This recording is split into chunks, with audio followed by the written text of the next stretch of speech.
Kemarin saya ada dikongsikan dengan satu link posting daripada blog berita dan juga berserta dengan link video daripada Ustaz Don Daniel. Saya maksudkan yang ini.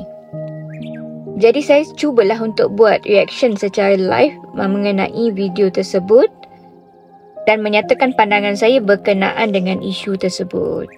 Dalam video Ustaz Don Daniel tu, dia bercakap tentang isu punca depression dan mengaitkannya dengan lirik daripada kumpulan Coldplay.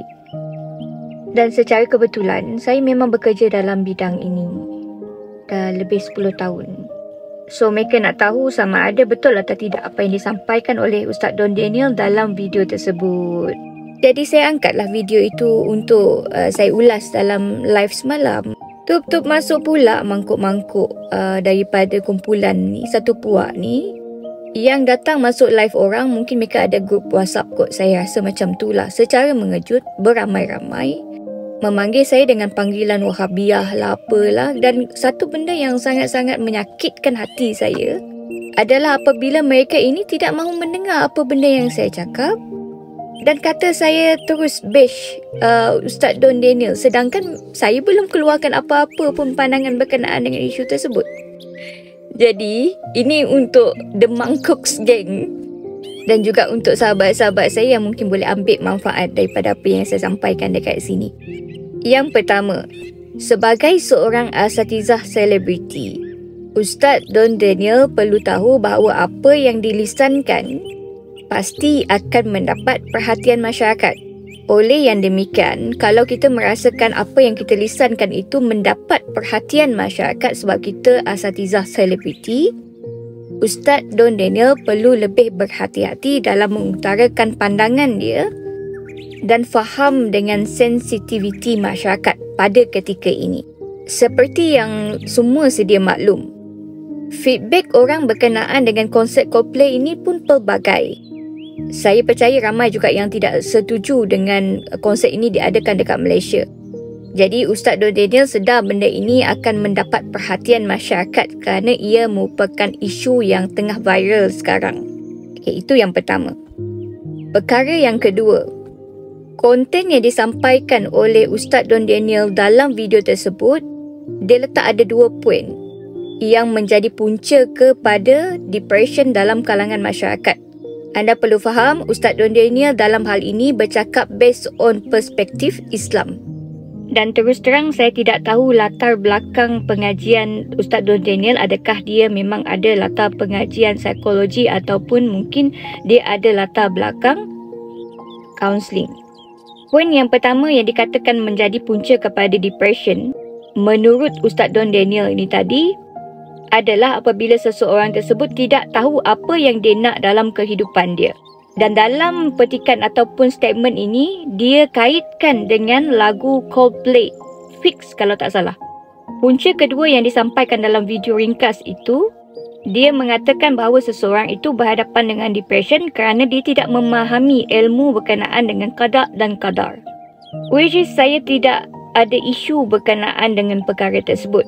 Apa yang disampaikan oleh Ustaz Don Daniel kalau melalui perspektif Islam tepat. Tidak tahu berkenaan dengan apa yang kita nak dalam hidup boleh menyebabkan seseorang tersebut berada dalam keadaan ketidakpastian. Dan ketidakpastian ini boleh mendatangkan masalah. Dan sekiranya ia berlanjutan dalam tempoh masa yang lama akan menyebabkan seseorang tersebut dapat dengan masalah yang berpanjangan. Dan ini juga boleh mendorong kepada depresi. So, poin yang pertama itu tidak ada masalah, tidak ada isu. Dan isu yang kedua atau punca yang kedua disebut kat situ, tidak tahu berkenaan dengan ilmu, qada dan qadar, which is betul, tepat. Kerana dalam kaedah rawatan untuk depression juga, ataupun mana-mana disorder yang lain, perlu melalui 3 kaedah yang utama. Yang pertama adalah melalui psikoterapi. Ikut kaunseling, jumpa terapis. Mereka akan gunakan kaedah-kaedah atau taktik-taktik tertentu untuk merawat illness yang dihadapi oleh seseorang tersebut. Kaedah kedua yang mereka akan gunakan adalah melalui ubat-ubatan. Ini kena jumpa psikiatris. Kaedah rawatan yang ketiga adalah, yang ini yang tepat seperti mana yang diperkatakan oleh Ustaz Don Daniel tadi, iaitu spiritual healing. Tak kisahlah dia agama apa sekalipun, penting untuk seseorang tersebut mempunyai aspek spiritual connection dengan Tuhan. Dia Kristian ke, dia Islam ke, Buddha ke, spiritual belief ini akan menyebabkan seseorang itu merasa lebih tenang dalam kehidupan dia. Bukan hanya tujuan untuk merawat, tetapi juga tujuan untuk mencegah daripada mental illness berlaku kepada masyarakat. Dan saya tak ada masalah dengan apa yang disampaikan daripada konten tersebut. Hanya teguran saya dekat sini adalah Ustaz Don Daniel perlu peka kepada sensitiviti masyarakat. Boleh saja guna lirik daripada lagu-lagu lain untuk menjelaskan hujah tersebut. Ataupun ambil dalil daripada Al-Quran. Sebab saya percaya Ustaz Don Daniel mahir dalam perkara ini. Dalam soalan tersebut pun, Ustaz Don Daniel menjelaskan berkenaan dengan punca depression melalui perspektif Islam. Daripada kaitkan dengan lagu Coldplay, lebih baik anda membawa dalil yang datangnya daripada Al-Quran ataupun hadis yang sahih. Okey, itu je komen saya. Harap anda dapat manfaat daripada apa yang saya cuba untuk sampaikan hari ini. Tak banyak, sikit pun boleh lah, kan? Subhanakallahumma wa bihamdika asyhadu an la ilaha illa anta astaghfiruka wa atubu ilaik. Assalamualaikum.